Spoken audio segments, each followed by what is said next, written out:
actually do get to decide that you feel good, right? You get to decide that actually I want to live a life that's scrumptious, that feels, that has pleasure in it. I decide that every morning when I wake up, I spend a moment being grateful for what I do have.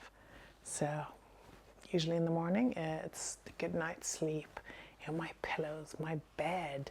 Then when we open the blinds, like the way that the light hits the trees, the way that I have my eyes to actually see this. Oftentimes it will be my children will have sent me a message like late at night saying, "Mommy, good night, love you," etc. So it's like, oh, being grateful for that, being grateful for my partner who brings me coffee in the exact cup that I like, with the exact amount of foam of milk in my coffee, and just recognizing that this man is actually bringing me so much love because he knows that my love language is acts of service. So he's understood that one of the ways to love me is by doing things for me. And other people might have different love languages. So really it's a choice. It's a choice that you decide to bring more pleasure, to bring more scrumptiousness into your life, to start feeling the energy more, to be open to that, to be open to bringing in more. So for me, it's my pleasure practices in the morning. I start with breath work. I start with some meditation. Oftentimes I'll do writing in my journal. And really recognizing, what do I want to feel today? It's not so much what am I going to do. Yes, absolutely. Some things are. I'm going to schedule them in. Like I have this today, I have that and that and that. Perfect. But how can I bring in 3 times a day, maybe 90 seconds of coming back to myself, coming back to pleasure, coming back to scrumptiousness, to feeling myself again.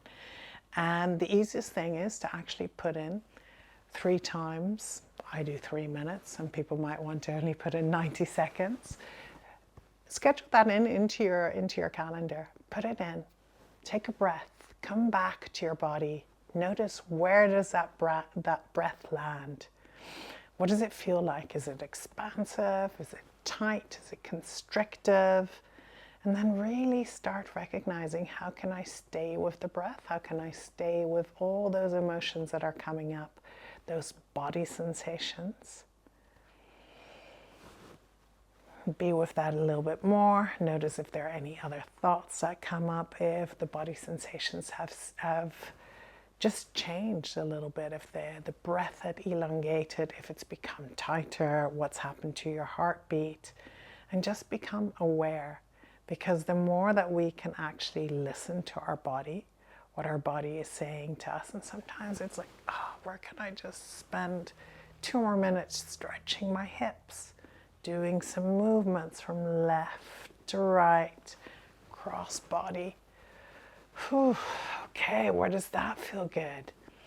Like, where is it sometimes like bringing in the movement of just holding your neck, recognizing that I've got myself. All of these are things where you can actually bring this into your life every day and just feel more.